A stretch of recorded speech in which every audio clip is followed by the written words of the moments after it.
Amém, irmãos? Louvado seja Deus. Vamos abrir em Gênesis, por favor.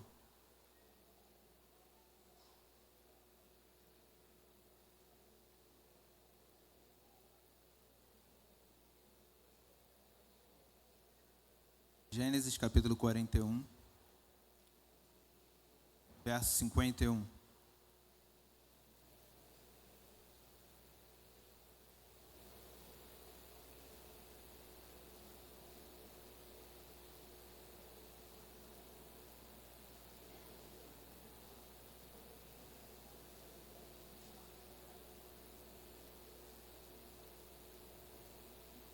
Amém?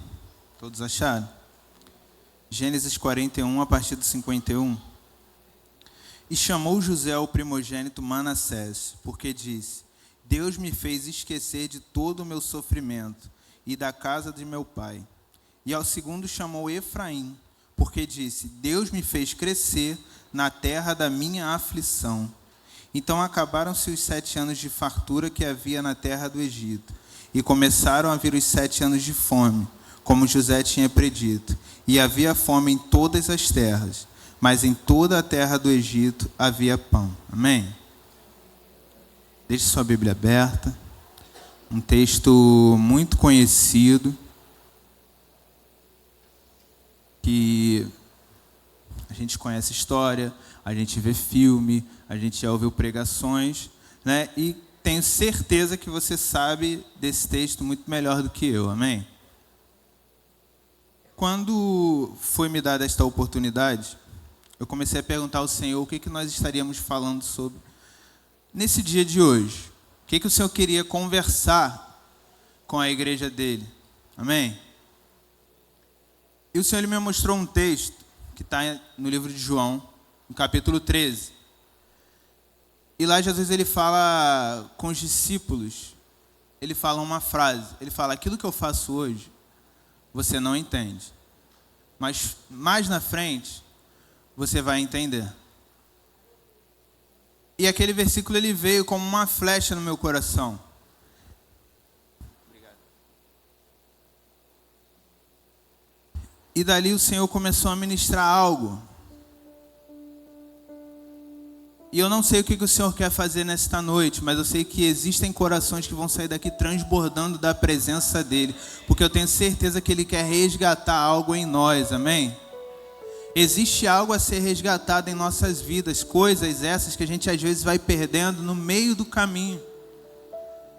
E o Senhor às vezes Ele vem com uma palavra, com uma mensagem, para que a gente venha se lembrar, né? Até mesmo das promessas que Ele fez, e que talvez hoje a gente já está num caminho tão distante, não distante dEle, mas distante de ver o cumprimento daquela promessa, sabe? Porque a gente está trilhando o caminho, está andando, está fazendo, e talvez a gente olhe e fala: não tem como mais, não dá mais, não tem como esse sonho se cumprir, porque eu estou totalmente distante da onde esse sonho tem que se cumprir. Só que às vezes parece que Deus ele faz a gente dar uma volta no mundo, digo mundo de distância, amém? Faz a gente dar uma volta para chegar exatamente aonde Ele quer, amém? Porque o maior segredo da promessa que Ele faz para a gente não é como que isso vai acontecer, é quem foi que prometeu. Então a garantia da promessa não é como que eu vou fazer para aquilo se cumprir. A garantia da promessa é quem liberou a palavra. Então a gente não se firma no que eu preciso fazer para fazer essa promessa acontecer. A gente se firma: foi Deus que prometeu, então eu preciso crer, acreditar que essa promessa vai acontecer. Só que coisas vão acontecendo, sabe? E Jesus, eu sei que o contexto, né? Eu estou totalmente fora aqui da minha zona de conforto, porque eu gosto de pregar um texto expositivo. Eu gosto de ler e vir expondo o texto e vir falando aquilo ali. Então, quando eu entro na temática, só Jesus. Mas esse texto de João Jesus está ali naquela situação de lavar os pés, eles não estavam entendendo o que estava acontecendo. Só que o que vai ser falado não vai ser trazido para isso. A gente vai estar falando hoje sobre José. Esse versículo de José, a gente vai fazer vem vindo de trás, da frente para trás. José, ele tem 2 filhos. A um ele chama de Manassés e o outro de Efraim. Manassés significa: Deus me fez esquecer de todo o meu sofrimento e de toda a casa de meu pai. E o segundo ele chama de Efraim: Deus me fez crescer na terra da minha aflição. A história de José, ela é muito viva dentro de nós.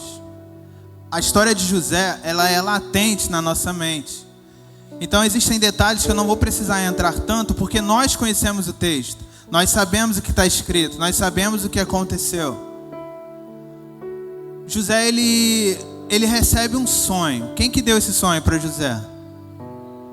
Deus deu esse sonho. Não foi José que semeou um sonho e falou: eu quero conquistar isso, eu quero fazer isso. Deus deu um sonho a José. Deus foi lá, fez com que ele sonhasse esse sonho, e ele foi lá e contou aos seus irmãos. E Deus vai lá e dá outro sonho para ele. E ele vai lá e conta aos seus irmãos. E o sonho, ele tinha as mesmas características. Qual era? Exaltação no meio da sua família. Exaltação no meio da sua família. Só que os seus irmãos ficam chateados com aquilo que eles ouviram e viram, e também por conta dele estar denunciando eles para o pai. Os irmãos vão e jogam e fazem toda aquela trama para matar José, certo? E José, ele é levado ao Egito. E esse sonho que ele sonhou, eram 2 sonhos com as mesmas características. Quais? Tinha presença dos seus familiares. O sonho, um era com feixe de trigo e outro com estrelas, sol e lua. Só que ambos significavam a sua família. Então, quando José, ele é retirado de dentro da sua casa, ele é jogado numa cova. Os midianitas vão lá, pegam ele naquela cova, vendem eles para os ismaelitas. Os ismaelitas pegam eles, vão para o Egito. E lá no Egito ele é vendido para dentro da casa de Potifar. A casa de José está aqui, a sua família está aqui e José está aqui. Quando a gente lê uma história na Bíblia e a gente vê o sofrimento de outras pessoas, esse sofrimento é particular de uma outra pessoa. Então talvez a gente não vá se compadecer daquele sofrimento, porque aquele sofrimento não é meu. Só que a empatia faz com que a gente se coloque no lugar do outro. Então a gente se colocando no lugar de José, você tenta imaginar que só pelo fato dele ter mostrado ou ter falado o seu sonho, foi o suficiente para que ele tivesse tido todo esse problema. E talvez um sonho que estava tão vivo na sua cabeça faz com que ele enxergue: Senhor, eu estou aqui no Egito e o sonho tem como papel principal para se cumprir que eu esteja com a minha família. Eu, no lugar de José, eu pensaria: não tem como esse sonho se cumprir porque eu estou longe da minha casa. Eu estou totalmente distante do lugar que aquele sonho precisava geograficamente para ser cumprido. Ou seja, não tem como mais esse sonho se cumprir, porque eu já estou distante do lugar que ele precisa de cumprimento. Só que Deus, ele nunca trabalhou com geografia. Deus, ele nunca trabalhou com capacidade humana, com habilidades humanas. Deus, ele trabalha e sempre vai trabalhar para fazer cumprir a palavra que ele libera. Então a gente não pode ficar enxergando e falando: eu estou muito distante, olha as coisas que me aconteceram, olha quantas marcas eu já tenho, olha quanto sofrimento eu estou passando. Não tem como se cumprir. O Senhor fala: a palavra que eu liberei continua de pé até o dia de hoje. Só que, irmãos, isso é natural. As circunstâncias, elas vão fazendo com que a nossa visão fique turva. E ela faz com que a gente já não consiga mais enxergar aquilo que o Senhor quer que a gente enxergue com aquela nitidez, desde quando a gente recebeu aquela promessa. Porque José, talvez, alguns pensam que ele foi ingênuo, imaturo. Não, ele ficou tão feliz com aquele sonho e ele foi compartilhar. E por compartilhar, ele sofre isso tudo. Só que mal sabia José que isso estava aproximando ele da realização do sonho. Eu não sei o que te acontece, eu não sei o que o Senhor te prometeu, eu não sei qual é o sonho que você tem. Eu sei de uma coisa, que a circunstância que você pensa que está te matando, que está te distanciando, que está fazendo você ir para um lugar distante do cumprimento daquele sonho, com a experiência de José, eu digo para você, você está cada dia dando passos largos para que esse sonho se cumpra na sua vida. Qual é o fator para que isso se cumpra? Porque a gente vê José dentro do Egito, mas a gente vê o mesmo José que estava na casa do pai, é o mesmo José que está lá no Egito. Porque a promessa, para se cumprir, ela precisa também que a gente esteja lá, para que ela se cumpra. Deus, ele não precisa da nossa habilidade nem de nossa capacidade, mas a gente precisa estar no lugar que ele quer que a gente esteja. Porque existe algo liberado para a sua vida, que para que aquilo se cumpra, você precisa estar no lugar que ele queira que você esteja. Amém? E isso a gente fala de maturidade. Quando a gente vai olhar a ética que rege o mundo, é a ética aristotélica. É a ética que fala sobre o prazer individual, sobre o fazer o bem, sabe? Se aquilo me faz bem, tá bom, tá tranquilo e é isso. Então fica uma busca incessante pelo prazer e pelo que tudo vai dar certo e vai correr tudo bem. Só que talvez a gente pense, eu sirvo a um Deus tão grande, tão poderoso, então o certo e o correto é com que nada de mal me aconteça, porque vai tudo bem. E a gente cresceu, a gente estudou nas escolas e a gente sempre aprendeu sobre coisas, né? O mundo, ele gira em torno, sobre o prisma dessa ética, sobre o olhar dessa ética, onde eu preciso estar bem, as coisas precisam me fazer o bem. Então, quando gera um sofrimento, essa coisa está totalmente atípica daquilo que deveria estar acontecendo. Amém? Vocês estão entendendo isso? A gente cresce desse jeito, com esse entendimento. Tá tudo bem, vai ficar tudo bem, vai dar tudo certo. Só que o nosso vai tudo bem precisa ser igual o vai tudo bem da sunamita. Tá tudo errado, tá tudo ruim, mas tá tudo bem. Tá tudo dando errado, mas tá tudo bem. O meu filho tá morto na minha casa, mas tá tudo bem. Nada tá acontecendo do jeito que eu quero, mas tá tudo bem. Sabe por quê? Porque o negócio não é você falar para quem não deve falar. Porque se aquele que vai estar escutando não vai poder fazer nada por mim, então o meu tá tudo ruim, tá tudo mal, vai ser para quem pode fazer alguma coisa. Então ela atravessa ali Geazi e vai direto em quem resolve. Tá tudo bem? Tá tudo bem. Tá tudo bem? Tá tudo certo. Tá tudo ruim. Mas está tudo bem, irmão. Sabe por quê? Porque ele não perde o controle, irmãos. Quem perde o controle somos nós, desequilibrados, ansiosos. Queremos ensinar Deus a trabalhar, muitas das vezes. E aí sabe o que a gente faz? Atrapalha tudo. Aí dá um nó na nossa vida. Aí o Senhor, ele tem que ir lá, desatar o nó. E falar, meu filho, fica na tua, fica quietinho, deixa eu trabalhar, deixa eu agir, deixa eu fazer. Só que a gente não quer esperar, irmãos. Porque esperar é difícil. Imagina José. José, ele não foi passear no Egito, ele foi vendido como escravo. Ele era escravo. Escravo por quê? Porque ele estava fazendo certo. E ele foi colocado, ele foi levado, ele foi jogado para aquele lugar.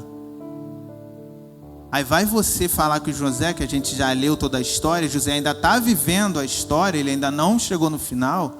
E você fala: José, fica tranquilo, no final vai dar tudo certo.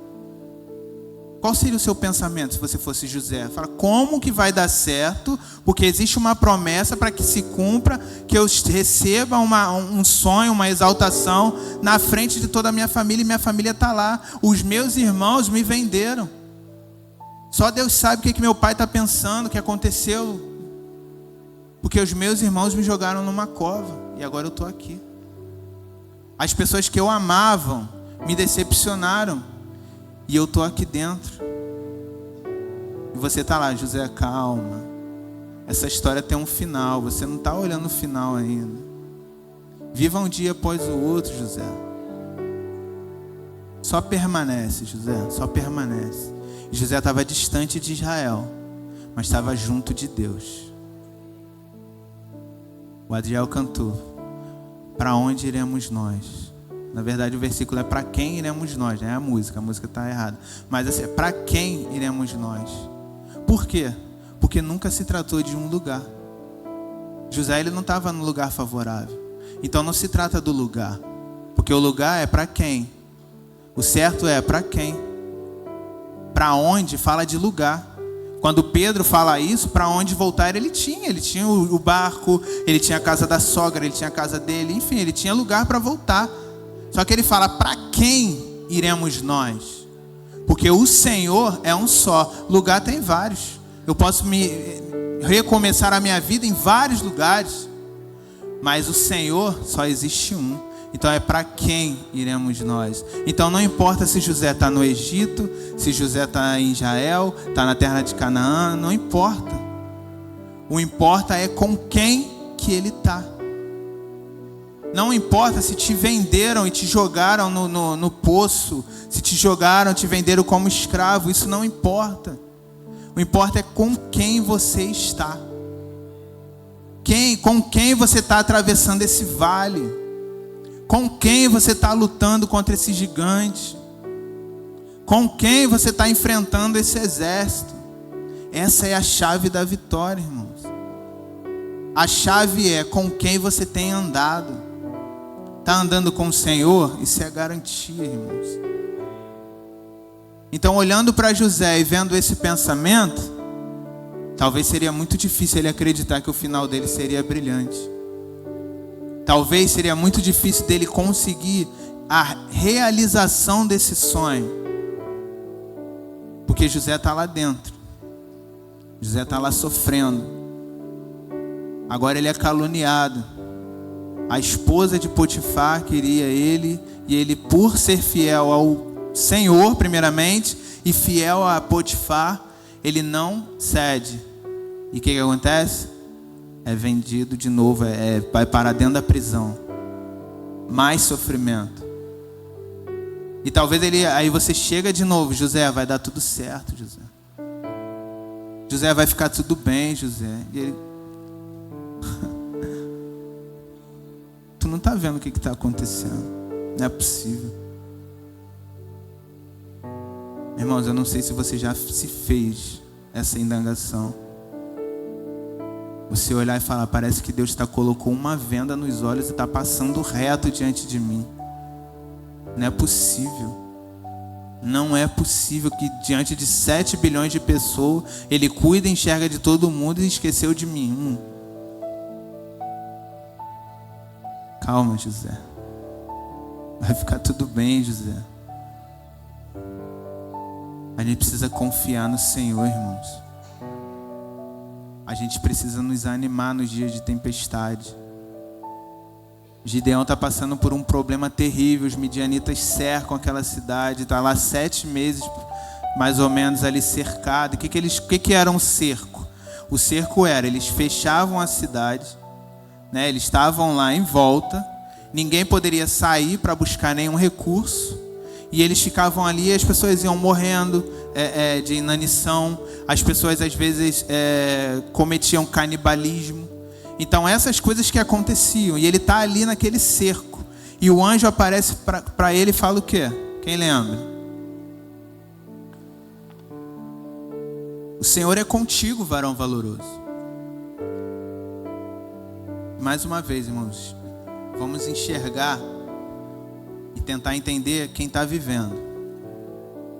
Olha o que ele está vivendo. Não tem saída. Não tem saída. Você quer não ter saída? Ele está lá malhando trigo no lagar, ele está se virando, está dando o jeito dele, mas vai chegar uma hora que aquele recurso vai acabar. E ninguém tinha coragem o suficiente para fazer o que precisava ser feito. E o anjo aparece e fala: o Senhor é contigo, varão valoroso. E ele fala: como que o Senhor é comigo? Você não está me vendo esse mal que me sobreveio? Ele está dizendo: olha só, o anjo apareceu para ele e falou. E ele está indagando com o anjo e está falando: olha como é que está essa situação. Aí o anjo vai e repete: o Senhor é contigo, varão valoroso. Aí ele vai e traz uma lembrança.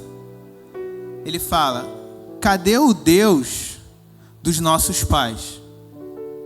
Aquele que abriu o mar vermelho, aquele que tirou o povo de dentro do Egito com mão forte. Cadê esse Deus? Sabe o que Gideão está fazendo? Ele está questionando. Ele está tentando entender o que está acontecendo, porque que na vez dele tudo isso aconteceu. E ele chega e fala: cadê esse Deus que fez tantas coisas e agora quando chega na minha vez ele não faz nada? E todos nós conhecemos a história de Gideão. Ele tinha um exército de 32 mil pessoas. Aqueles homens debandam. O Senhor passa a peneira, ele fica com 300 e ele vai lá e ganha a guerra com 300 homens. É sempre no final da história, irmãos. Então a nossa vida, ela não se limita àquilo que a gente está passando. A nossa vida, ela não tem um ponto final no meio, amém? O ponto final é no final. O que o Senhor faz é ponto, vírgula, é um ponto e continua. Agora um ponto final é só no final. A gente precisa ter esperança, continuar acreditando e não deixar, irmãos, que o sonho ou que a palavra liberada morra dentro da gente. A gente não pode ser sepultura dos sonhos de Deus. A gente não pode ser sepultura da palavra liberada. Porque quando a gente vai lá e bota uma pedra dentro daquilo, a gente está falando: Senhor, a palavra que você liberou não serve para mim. A palavra liberada, ela não faz efeito na minha vida. Só que como que pode uma palavra que só falou assim, ó, haja luz e houve luz? Haja e ouve, e a mesma palavra da mesma boca que saiu, esse tipo de palavra, sai aquilo a seu respeito, e a gente não consegue acreditar naquilo. E a história continua. Quando o filho nasce, a gente vai lá no cartório registrar, certo? Amém? E a gente vai lá e faz um registro. José, ele registra seu primeiro filho como Manassés. Deus me fez esquecer de todo o meu sofrimento. Esse é o nome do primeiro filho. Quando ele registra, ele está registrando o filho dele com esse nome. Então está sendo um registro na vida dele daquilo que está acontecendo. Então quando ele fala assim, ó, Manassés, ele fala: Deus me fez esquecer de todo o meu sofrimento. Sabe o que ele mostra pra gente? Que tudo aquilo que ele passou, sim, gerou dor. Porque a gente tem o erro, né, de pensar que homens que estão aqui nas escrituras eram super homens. Não era, irmãos, era homem e mulheres igual a nós. Igualzinho. Sentia, chorava, se entristecia, cheios de sentimentos, cheios de ansiedade, cheios de dores, cheios de fraquezas, de medo.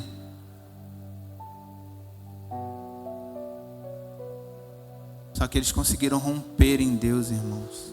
E é o que a gente precisa a cada dia. Com a mesma coragem que eles tiveram, com a mesma fé, a gente precisa carregar isso. E quando a gente vê o segundo filho, Efraim, Deus me fez crescer na terra da minha aflição. para muitos, a terra da aflição é um terreno de morte. Não por conta do terreno, mas por conta de como que a gente está passando por esse caminho. Por como que a gente está enfrentando todas as adversidades que nos sobrevêm. Então, passando por essas adversidades, a gente começa a entender que ali é um terreno infértil, que ali é um lugar onde não vai sair nada de bom, e que ali só vai me gerar tristezas e dores.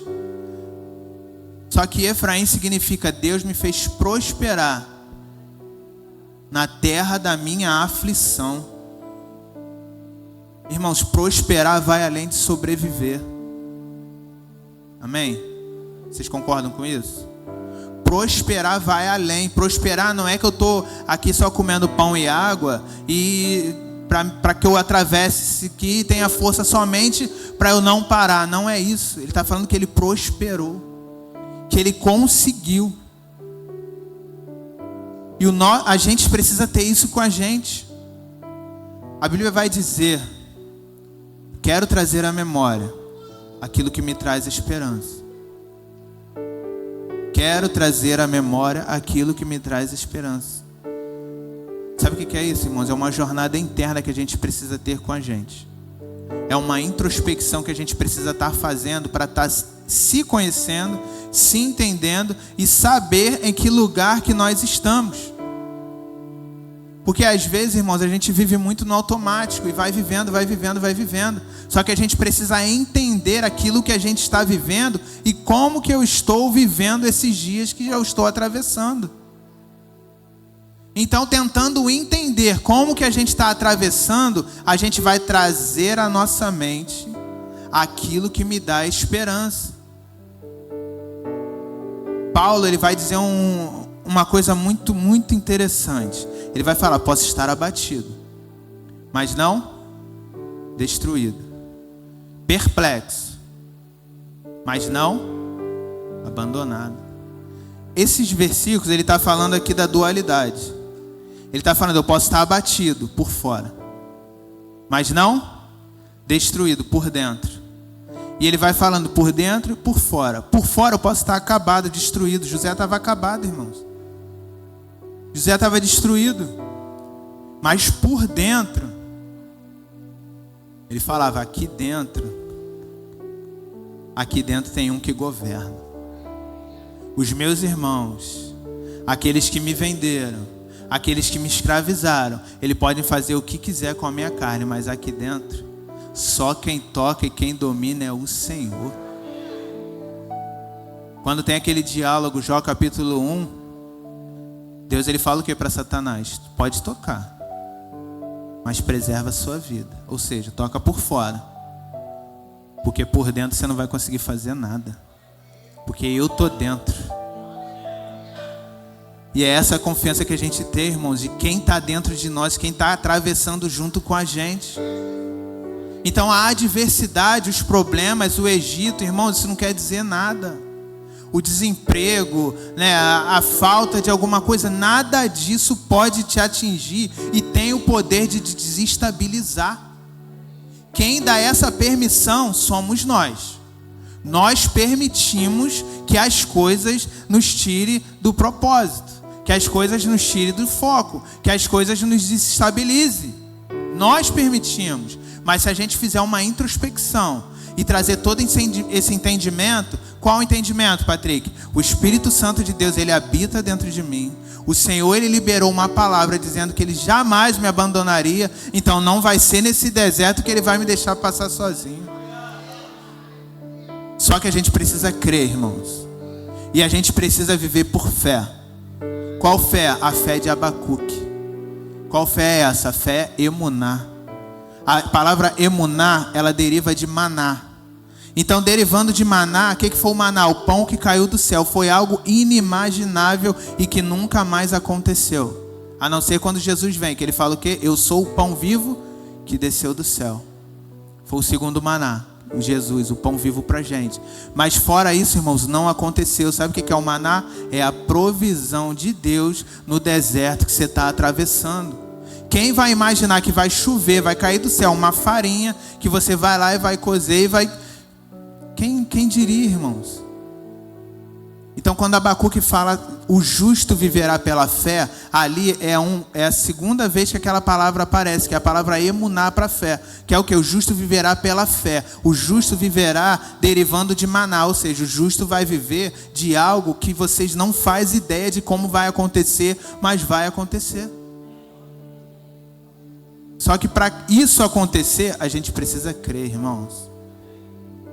E existem coisas que acontecem na sua vida que não vai adiantar, irmãos, o pastor Alberto, que é um homem de fé, crer por você. Vai ser você acreditando por você mesmo.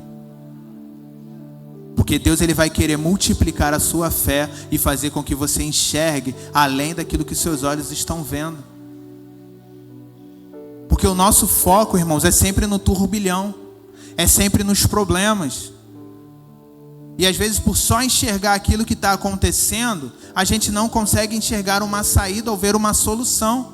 Aí entramos em crise igual Gideão, não conseguimos ver como é que vai ser. Se você chega e fala, Gideão, você vai derrotar esse exército com 300 homens, ele ia rir na tua cara. Esse cara tá maluco. Irmãos, com 300. Sabe por quê? Porque não é a quantidade. Nunca foi, irmãos, a quantidade. Ele botou 300, ele poderia botar menos. Porque não se trata disso, irmãos. Se trata de quem está fazendo. Quem está governando a sua vida. Quem é o Senhor da sua vida. Jesus mesmo vai dizer que não tem como a gente agradar dois senhores. E às vezes a gente quer ser senhor de nós mesmos. E às vezes a gente, sendo senhor de nós mesmos, a gente quer governar a nossa vida e fazer tudo da forma que a gente bem entender. Aí quando dá ruim, o que eu faço? Deus, tu não está vendo isso aqui? Transferência. Adão joga para Eva, Eva joga para a serpente. Transferência. Desde o começo é assim. Sempre foi assim. Quem vai determinar o fim disso somos nós. Eu determino o fim disso na minha vida. O quê? Transferência de responsabilidade. Eu preciso ser responsável pelo caminho que eu estou trilhando. Eu preciso ser responsável em fazer a palavra de Deus se cumprir na minha vida. E fazendo e trazendo essa responsabilidade para mim, eu consigo entender e prosperar no terreno da minha aflição. O que tem te afligido? O que tem gerado dor em você? O que tem feito você chorar toda noite? O que tem tirado o teu sono? O que tem feito você chorar e às vezes até dormir chorando? O que tem feito você, ao invés de orar, não consegue sair nenhuma palavra da sua boca? A única coisa que você consegue fazer é chorar. Eu não sei, irmãos, o que tem acontecido com você. Eu sei o que tem acontecido comigo. E eu sei que no terreno da minha aflição, irmãos, acredite se quiser, eu tenho prosperado. Não por nada, é porque eu entendi. E eu creio que na hora certa, assim como Jó fala, o meu Redentor, ele virá, irmãos. É na hora certa. A fé emuná, ela fala da hora certa, no momento certo. Sabe, eu não sei se eu já contei essa experiência aqui. Uma vez eu fui no autódromo com meu primo, eu tinha uns 11 anos de idade. Eu fui no autódromo com ele, né? A gente foi ver Stock Car, fomos de lá. E de lá, acabou cedo, a gente foi pra Praia da Barra. Aí fomos. Aí chegou lá, ele ficou na areia, ele falou, Patrick, vou ficar aqui, vai lá. Aí eu uso óculos, né? Meu grau é fortíssimo, irmão. Tirou o óculos, já era, não enxergo nada. Então, cego toda a vida, fui. Entrei na água. Tô lá, irmão, Praia da Barra, tu anda daqui a aqui, já cobriu, já era. Então eu entrei, fui. Quando eu fui, cadê o pé? Não achei. Fiquei pulando, sem nadar, eu fiz natação. Eu sabia nadar, só que a praia, a água batendo, e eu pulando, tentando pegar fôlego, pulando. Irmão, diante de Deus, eu falei assim, eu vou dar o meu último pulo. Eu já tinha, novo, eu já tinha... Não se entregado, mas assim, cara, eu já cansei, estava cansado. Quem se afogou, já passou por essa experiência, sabe? E eu dei aquele último pulo. Eu senti a mão do meu primo pegando aqui no meu braço e falou, vem, fui. Irmãos, quando eu procuro entender esse emuná, eu entendo como a mão do meu primo naquele dia. Porque eu já não tinha mais esperança nenhuma. Ele foi lá e me resgatou. E o Senhor, Ele tem feito isso todos os dias, irmãos. Todos os dias o Senhor tem nos resgatado. Paulo vai dizer o quê? Que nós estávamos em trevas, entregues à morte, sendo condenado e trilhando um caminho para o inferno. O Senhor, Ele foi lá e fez o quê? Nos resgatou. E nos trouxe para onde? Para a sua maravilhosa luz.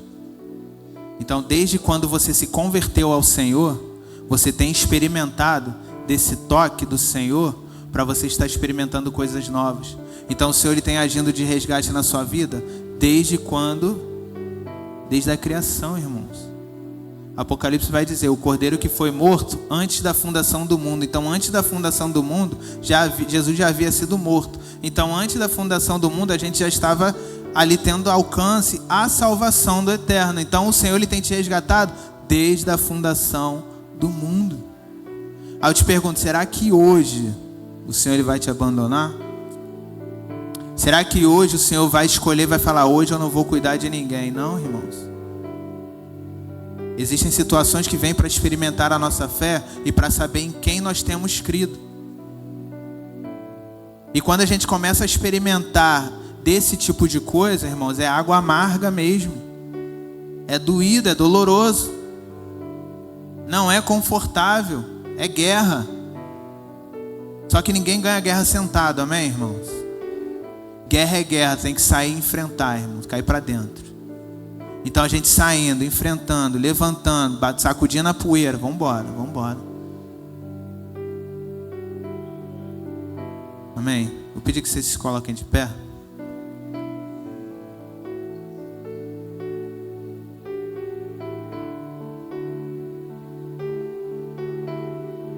Talvez você tenha milhões de motivos para chorar. E até mesmo para desistir, tá? Até mesmo pessoas olhar e falar assim, ó, eu no teu lugar já teria desistido há muito tempo. Só que você está aqui, amém? Independente da aflição que você tenha atravessado, você está aqui, amém? Eu posso ouvir um glória a Deus porque você conseguiu chegar nesse lugar. E o fato de você entrar aqui, você está dizendo para o inferno, eu não desisti. Eu tenho enfrentado e tenho lutado até o dia de hoje. E isso é uma resposta, porque Deus, Ele não responde perguntas, Deus, Ele responde respostas. Qual é a resposta que você está dando para aquilo que está acontecendo na sua vida? Então, mediante a sua resposta, o Senhor vai te responder como? Fazendo aquilo que precisa ser feito. Então, qual é a resposta que você está dando para o Senhor hoje? Senhor, mesmo fraquinho, eu estou aqui. Mesmo querendo desistir, eu estou aqui. Mesmo com vento contrário, eu cheguei a este lugar. Amém? O pastor Vinícius vai estar orando.